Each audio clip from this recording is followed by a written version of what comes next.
हाँ तो बच्चों, अब हम लोग आ गए हैं अपने नेक्स्ट प्रॉब्लम नंबर 21 पर। A galvanic cell was operated under almost ideally reversible conditions at a current of इतना ampere.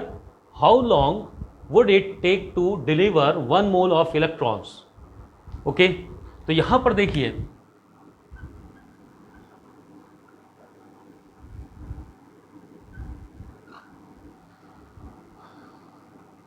Total charge carried by 1 mole electrons equals to, पहले भी पढ़ चुके हैं, 96500 कूलम. यानी कि ये हमको Q दे रखा है. 1 मोल इलेक्ट्रॉन का मतलब हो गया, देखिए यहां पर दिया 1 मोल ऑफ इलेक्ट्रॉन्स का मतलब अगर चार्ज की भाषा में बात करें तो 96500 कूलम हो जाता है या 1 फैराड है. Q इतना दे रखा है और हमें करंट भी दे रखी है, तो Q इक्वल्स टू IT लगाएंगे. टाइम पूछा गया हमसे, Q अपॉन I. Q की वैल्यू 96500 अपॉन 10⁻⁻16. इसको डिवाइड करेंगे तो ये वैल्यू ये आ जाएगी 9.65 इंटू 10⁻20 सेकेंड्स, यानी कि अपना ऑप्शन ए करेक्ट हो. Next problem.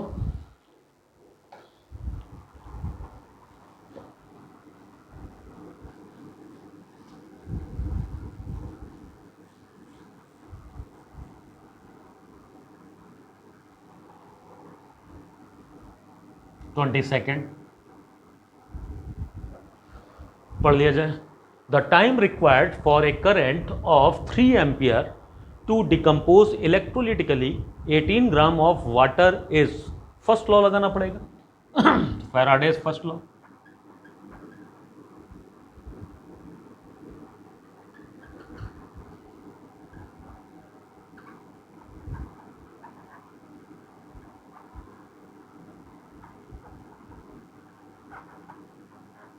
ये फार्मूला लगेगा.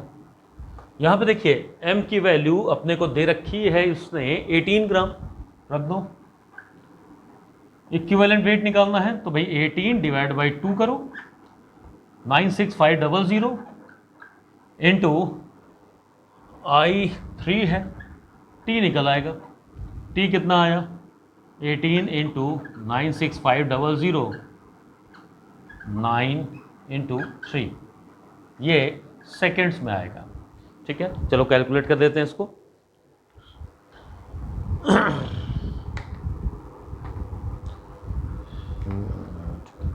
Nine six five double zero by 27, ये आ गया 64333 सेकेंड्स. लेकिन अपना आंसर तो आर में है. इट मीन्स इसे हमें 3600 से डिवाइड करना होगा तो इतने आवर्स आ जाएंगे. ये वैल्यू कितनी आएगी? Divide by 3600. ये वैल्यू आ रही है ऑलमोस्ट 18 के आसपास आ रही है, 17.87. इसको हम लोग जो ऑप्शन है उसको हम लोग 18 आवर्स ले लेंगे. तो अपना, क्योंकि ये वैल्यू 18 के ही सबसे नज़दीक है, सबसे नियरेस्ट यही वैल्यू है 18 आवर्स. ये अपना आंसर हो जाएगा, यानी ए ऑप्शन अपना करेक्ट ऑप्शन हुआ. Next problem.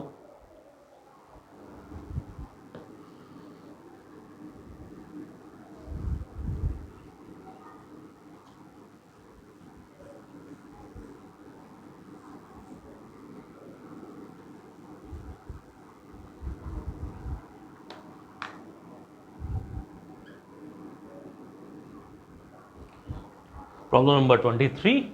A constant current of 1.50 ampere is passed through an electrolytic cell containing 0.10 normal solution of silver nitrate and a silver anode and a platinum cathode are used. After some time, the concentration of AgNO3 solution may be okay. यहाँ पे देखो at cathode reaction क्या होगी? Ag++ electron gives out Ag, ठीक। और anode पर कितनी होगी, एनोड पर क्या रिएक्शन होगी वो देखो, silver minus electron gives out Ag plus.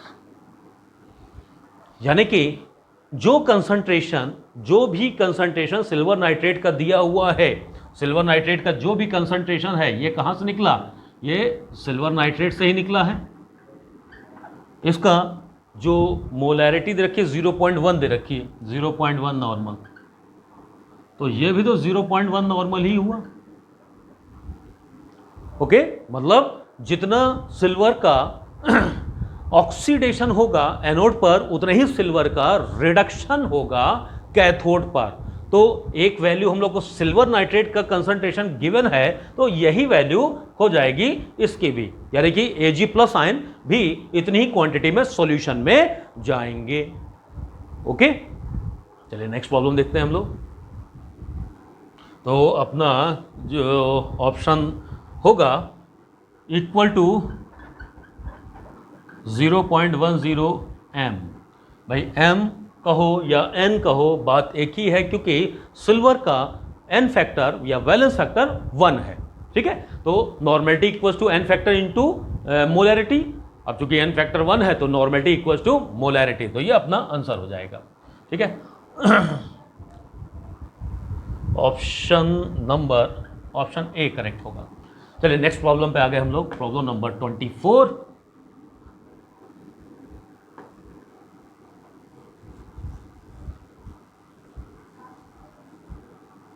क्या कहती है problem, which of the following processes is used in the extraction metallurgy of magnesium. Okay, अब देखिए मैग्नीशियम सेकेंड ए ग्रुप की अल्कलाइन अर्थ मेटल है, तो एक बात समझ लीजिए, first A group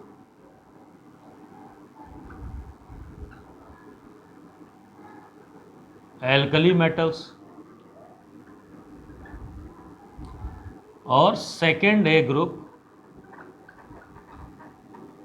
alkaline earth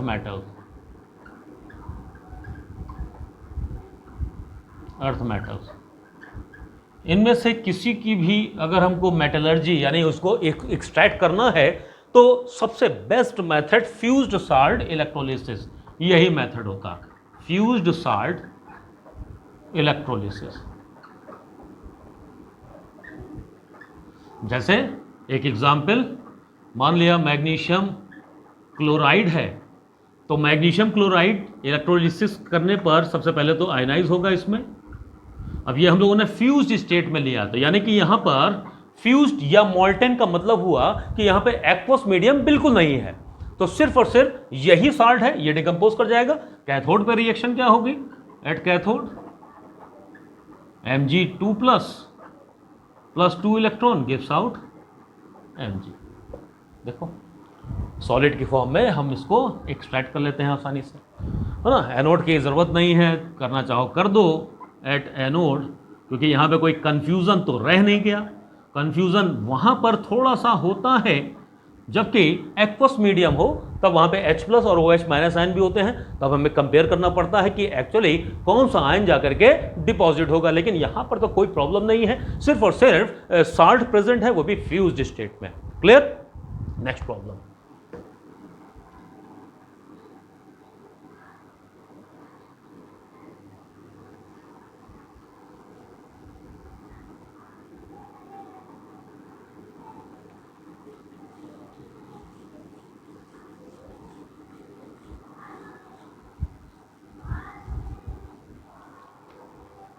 Next problem.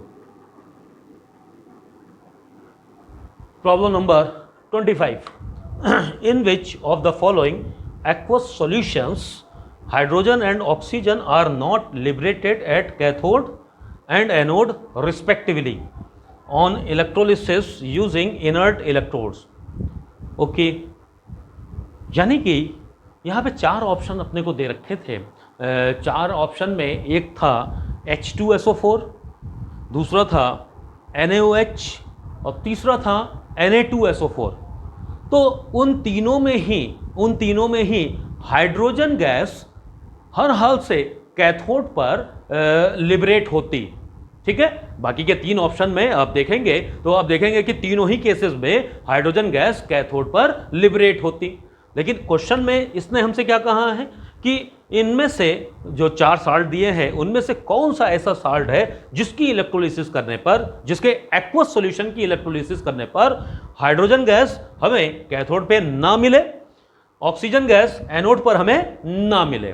तो किसी एक को चेक कर लो। जैसे अगर हम हाइड्रोजन की बात करें, मैंने आपको बताया था अपने लास्ट वीडियो में, आप उसको देख सकते हैं कि कैथोड पर वो एलिमेंट या वो कैटायन रिड्यूस होता है जो कि अपनी इलेक्ट्रोकेमिकल सीरीज में नीचे प्रेजेंट हो।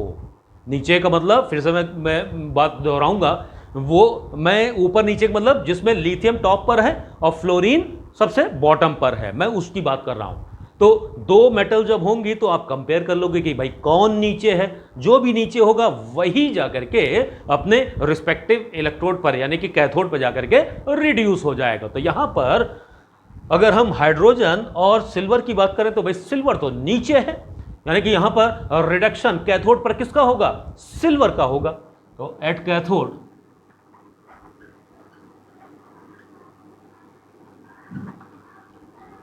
Ag प्लस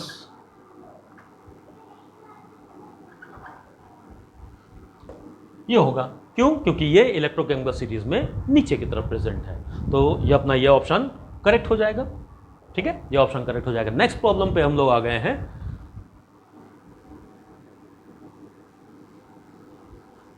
ये सब नोट मैंने लिखवाए हुए हैं लास्ट वीडियो में, पिछली वीडियो में देखिए, इसी चैप्टर की जो और पार्ट हैं उनको आप ध्यान से देखिए, सब आपको मिल जाएगा। नेक्स्ट क्वेश्चन आ गया, the aqueous solutions of the following substances were electrolysed, in which case the pH of the solution does not change if inert electrodes are used. Okay, यानी कि हमें जो 4 ऑप्शन दिए होंगे उसमें से वो ऑप्शन चूज करना है, वो साल्ट चूज करना है जिसकी एक्वस सॉल्यूशन की हम इलेक्ट्रोलिसिस अगर करते हैं तो पीएच वैल्यू पर कोई भी फर्क ना पड़े, सॉल्यूशन की पीएच वैल्यू पर कोई भी फर्क ना पड़े। तो पीएच वैल्यू अफेक्टेड कब होती है? जबकि सॉल्यूशन में H+ आयन का कंसंट्रेशन बढ़ जाए या कम हो जाए, हाइड्रोक्सिल आयन का कंसंट्रेशन या तो बढ़ जाए या कम हो जाए। तो यानी कि हम ऐसे साल्ट की तलाश करेंगे जिसमें कि अगर उसको एक्वस मीडियम में डालें तो कैथोड पर हाइड्रोजन चला जाए, H+ कैथोड पर निकल जाए, H2 के फॉर्म में लिबरेट हो जाए और ऑक्सीजन एनोड पर निकल जाए। ठीक है, यानी OH- आयन एनोड की तरफ मूव कर जाए। तो ऐसा कैटायन और ऐसा एनायन देखो इस कॉम्बिनेशन में दिख रहा है हमको, K2SO4, K और H में कंपेयर करो, पोटेशियम K और H में आप कंपेयर कीजिए, K और H में K+ और H+, इन दोनों में से कौन नीचे है इलेक्ट्रोकेमिकल सीरीज में? तो भाई ये है, तो इसी का तो रिडक्शन होगा, इसका रिडक्शन होगा। तो ये रिड्यूस होकर के एट कैथोड क्या हो जाएगा, देख लो ध्यान से, 2H+ + 2 electron gives out hydrogen gas. यानी कि H+ आयन से जो खतरा आपको लग रहा होगा कि भाई इसकी वजह से अगर ये सॉल्यूशन में फ्री स्टेट में मिल गया तो पीएच वैल्यू चेंज कर देगा, तो अब वो खतरा खत्म हो गया। अब दूसरा खतरा किससे है? एनोड पर जो OH- आयन है। तो OH- आयन का जब हम ऑक्सीडेशन करते हैं तो ये जो मेन प्रोडक्ट है वो हमारा ऑक्सीजन गैस होती है। यानी कि OH- आयन चला गया एनोड पर, H+ चला गया कैथोड पर। मींस जितनी भी टेंशन वाले लोग थे वो सब हमने रिमूव कर दिए। अब सॉल्यूशन में क्या रह जाएगा? पोटेशियम रह जाएगा और सल्फेट रह जाएगा। तो पोटेशियम रहने से या सल्फेट के रहने से कोई फर्क नहीं पड़ता है, पीएच वैल्यू चेंज नहीं होती। क्लियर? तो यानी कि अपना करेक्ट ऑप्शन K2SO4 ही होगा। तो ये डी ऑप्शन अपना करेक्ट हो गया। नेक्स्ट प्रॉब्लम, स्क्रीनशॉट लेते रहिए बीच बीच में। प्रॉब्लम नंबर 27 देखिए, electrolytic conduction is due to the movement of ions. इसमें तो कुछ सोचना नहीं है, ठीक है भाई। मेटेलिक कंडक्टेंस होता है वो होता है ड्यू टू फ्री इलेक्ट्रॉन्स, और इलेक्ट्रोलिटिक कंडक्शन होता है ड्यू टू फ्री आयंस। तो अपना ये जो सी ऑप्शन है आयंस, ये करेक्ट ऑप्शन है। अब नेक्स्ट प्रॉब्लम 28,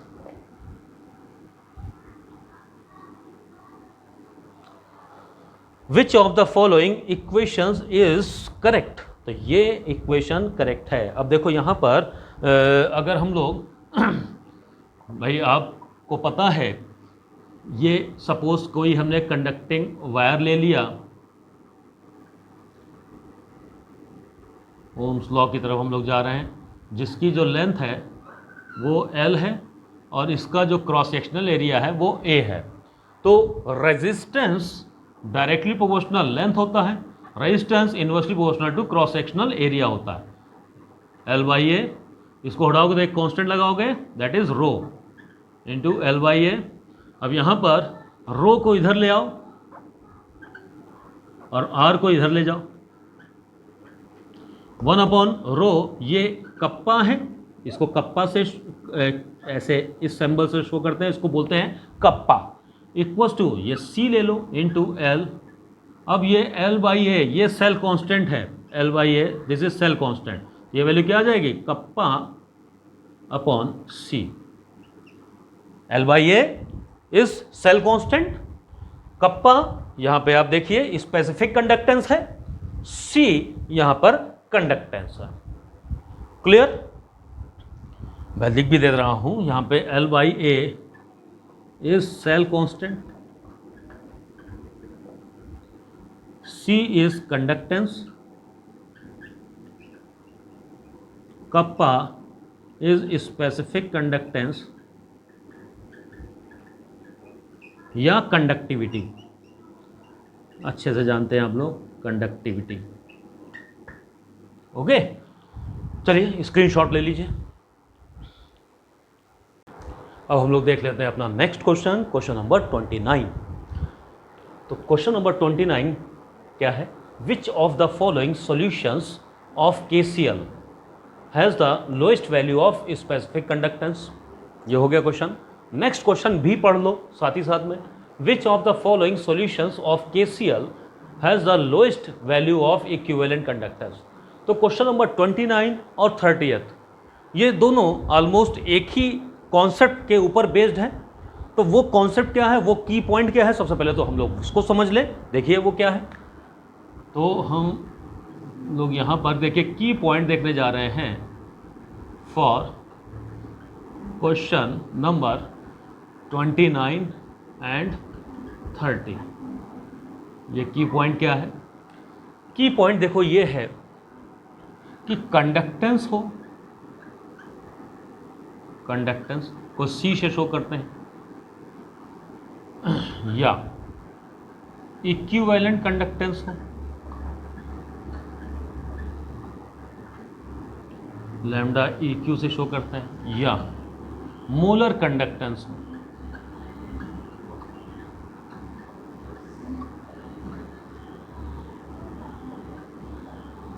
ये तीनों की तीनों वैल्यू डायरेक्टली प्रोपोर्शनल होती हैं डाइल्यूशन के, और इनवर्सली प्रोपोर्शनल होती हैं कॉन्सेंट्रेशन के, कॉन्सेंट्रेशन के। डाइल्यूशन मतलब एडिशन ऑफ वाटर, जितना ज़्यादा पानी तुम मिलाओगे कंसंट्रेशन उतना कम हो जाएगा, और जितना ज़्यादा पानी तुम मिलाओगे यानी जितना ज़्यादा डाइल्यूशन करोगे ये तीन वैल्यू उतनी बढ़ती चली जाएंगी, यानी कि डायरेक्ट रिलेशन है डाइल्यूशन का इन तीनों के साथ। नेक्स्ट देखिए, अब स्पेसिफिक कंडक्टेंस यहाँ पे बट लगा लो क्योंकि यही एक अनोखा है। स्पेसिफिक कंडक्टेंस के लिए कहानी कुछ और है, इसको हम लोग शो करते हैं कप्पा से। ये डायरेक्टली प्रोपोर्शनल होता है कंसंट्रेशन के और इन्वर्सली प्रोपोर्शनल होता है डाइल्यूशन के। क्लियर? यानी कि अकेला स्पेसिफिक कंडक्टेंस ही एक ऐसी यूनिट है जो कि डाइल्यूशन यानी पानी ऐड करने से ये वैल्यू कम हो जाती है। रीज़न क्या है? पानी ऐड करने से डिसोसिएशन बढ़ जाता है, नंबर ऑफ आयंस बढ़ जाते हैं, तो नंबर ऑफ आयंस बढ़ने से तो कंडक्टेंस बढ़ना चाहिए ना, लेकिन स्पेसिफिक कंडक्टेंस एक्चुअली डिपेंड करता है number of ions per unit volume पर, पर यूनिट वॉल्यूम पर। तो kappa directly proportional number of ions upon volume, ठीक है। अब ऑन डाइल्यूशन, यानी पानी ऐड करने से होता क्या है, आयंस की वैल्यू बढ़ती, यानी कि आयंस, नंबर ऑफ आयंस हमको ज़्यादा मिलते हैं, लेकिन जो वॉल्यूम में इंक्रीमेंट है वो इसके इंक्रीमेंट से भी कई गुना ज़्यादा होता है, यानी कि वॉल्यूम बहुत ज़्यादा बढ़ जाता है, ठीक है। आयंस तो बढ़ते ही हैं, लेकिन जो डोमिनेटिंग इंक्रीमेंट है वो है वॉल्यूम का। वॉल्यूम आयंस के कंपैरिजन में बहुत ज़्यादा इंक्रीज हो जाता है। अब देखो ये वैल्यू अगर बहुत बड़ी हो गई तो ये वैल्यू ऑटोमेटिकली छोटी हो जाएगी। तो इसमें और वॉल्यूम में, वॉल्यूम का मतलब डाइल्यूशन ही तो है, ठीक है। डाइल्यूशन जितना ज़्यादा, पानी जितना ज़्यादा मिलाओगे वॉल्यूम उतना बढ़ जाएगा, तो वॉल्यूम जितना बढ़ाओगे कप्पा की वैल्यू उतनी कम होती चली जाएगी। तो देखो ये रिलेशन, ये की पॉइंट समझ में आ गए होंगे। अब चलिए हम लोग प्रॉब्लम सॉल्व करते हैं।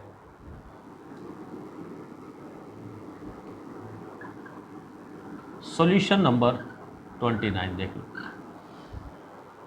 इसने कहा है 4 ऑप्शन आपको दिए गए थे, उसमें से भाई चारों ऑप्शन में मोलैरिटी के टर्म में वैल्यू दे रखी थी, जिसमें से लोएस्ट वैल्यू आप अपनी बुक में देखेंगे तो 4 ऑप्शन में जो लोएस्ट मोलैरिटी है वो इसी ऑप्शन की है।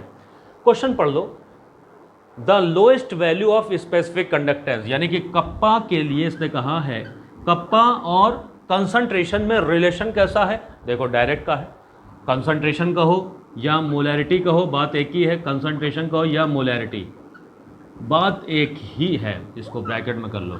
तो कप्पा डायरेक्टली प्रोपोर्शनल मोलैरिटी है, मोलैरिटी अगर ज़्यादा हुई तो कप्पा ज़्यादा हो जाएगा। लेकिन क्वेश्चन अपना क्या पूछा गया, लोएस्ट वैल्यू, यानी कि कप्पा लोएस्ट तभी आएगा जबकि मोलैरिटी भी लोएस्ट हो।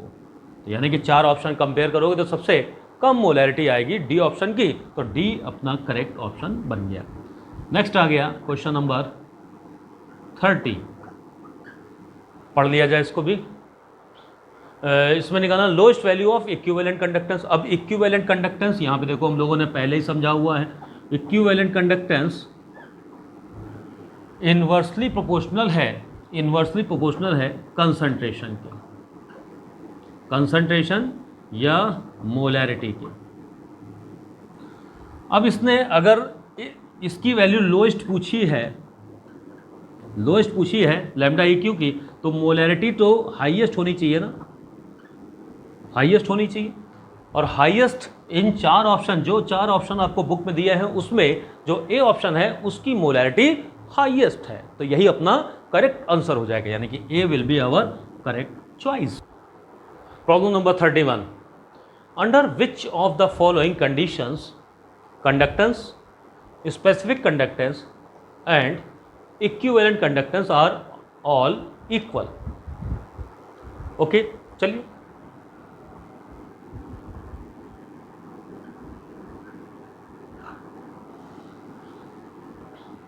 अगर हम बात करें स्पेसिफिक कंडक्टेंस कप्पा की, तो इसका फार्मूला होता है 1/r into L upon A, या kappa equals to C into L upon A. अगर मान लो एल की वैल्यू 1 सेंटीमीटर हो, cross sectional area 1 centimetre square हो, तो उस कंडीशन में कप्पा इक्वल्स टू सी हो जाएगा। यहाँ पे कप्पा है स्पेसिफिक कंडक्टेंस और सी है कंडक्टेंस। क्लियर।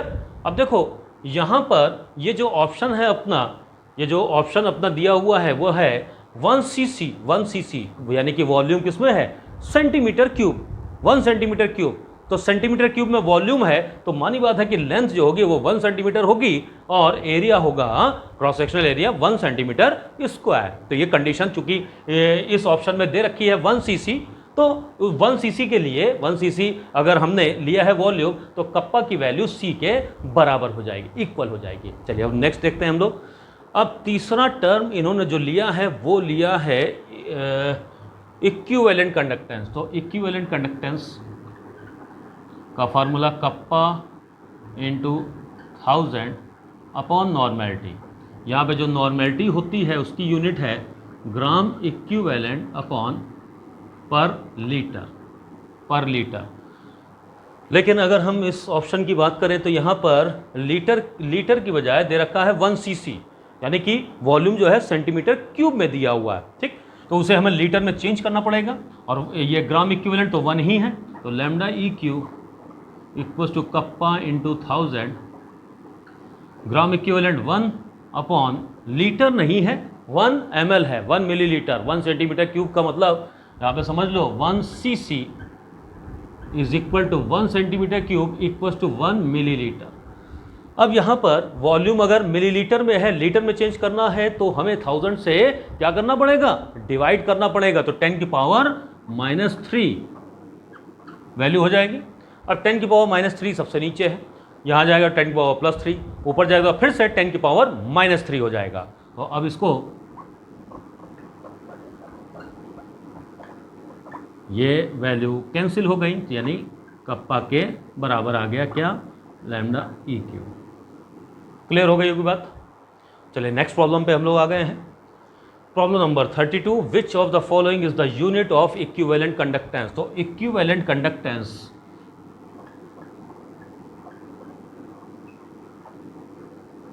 का formula kappa into 1000 upon normality. तो कप्पा की जो यूनिट है वो ओम इनवर्स, सेंटीमीटर इनवर्स या फिर मोहो सेंटीमीटर इनवर्स है, अपॉन नॉर्मेलिटी की ग्राम इक्विवेलेंट पर सेंटीमीटर क्यूब। ओके, सीसी में, लीटर में नहीं लेना है भाई। अगर हम लोग बात करें सीजीएस सिस्टम की बात करें तो वहाँ पे वॉल्यूम हमें लीटर में नहीं लेना है, किस में लेना है, सेंटीमीटर क्यूब में लेना है। ये सेंटीमीटर क्यूब ऊपर जाएगा, यहाँ जाएगा तो 10 की पावर, ये सेंटीमीटर की पावर -3 हो जाएगा, फिर और ऊपर जाएगा तो सेंटीमीटर की पावर +3 हो जाएगा। तो क्या हो गया, मोहो सेंटीमीटर की पावर +3 और -1 यानी कि स्क्वायर हो जाएगा, और इक्विवेलेंट इनवर्स। अब यहाँ पर देखिए, ये जो चार ऑप्शन आपकी बुक में दिए हैं उसमें कहीं पर भी इक्विवेलेंट का नाम नहीं है, तो फिर पहचानेंगे कैसे, हम लोग सेंटीमीटर की पावर से पहचान लेंगे। तो सेंटीमीटर स्क्वायर होना चाहिए, सेंटीमीटर स्क्वायर हमारे बी ऑप्शन में है, इसलिए बी ऑप्शन करेक्ट ऑप्शन हुआ। ठीक है, B is our correct choice. Problem number 33,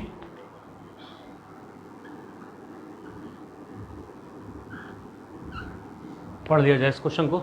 if we in the equation, ये इक्वेशन अपने को दे रखी है, is the volume in cc, okay, containing 1 equivalent of the electrolyte, volume for a n/10 solution will be। ठीक है, तो देखो इक्वेशन अपने को ये दे रखी है इसने, स्पेसिफिक कंडक्टेंस इनटू वॉल्यूम, और स्टैंडर्ड इक्वेशन क्या होती है, कप्पा, ये कप्पा है, इनटू 1000 अपॉन नॉर्मेलिटी, अगर हम इक्विवेलेंट कंडक्टेंस निकाल रहे हैं तो। यानी कि इसके हिसाब से ये जो वॉल्यूम है उसकी वैल्यू नॉर्मेलिटी के टर्म में इतनी है।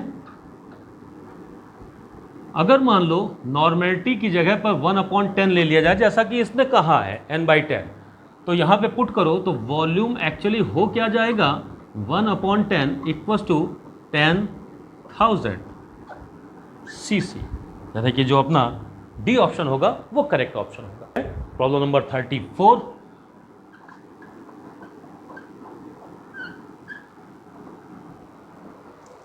Eight infinite dilution the equivalent conductance of sodium acetate HCl and acetic acid are, ये 3 वैल्यूज दे रखी हैं रिस्पेक्टिवली।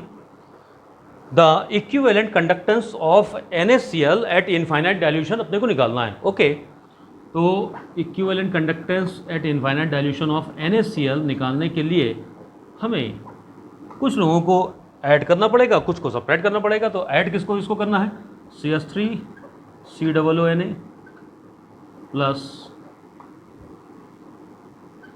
HCl, इन दोनों को ऐड करो, माइनस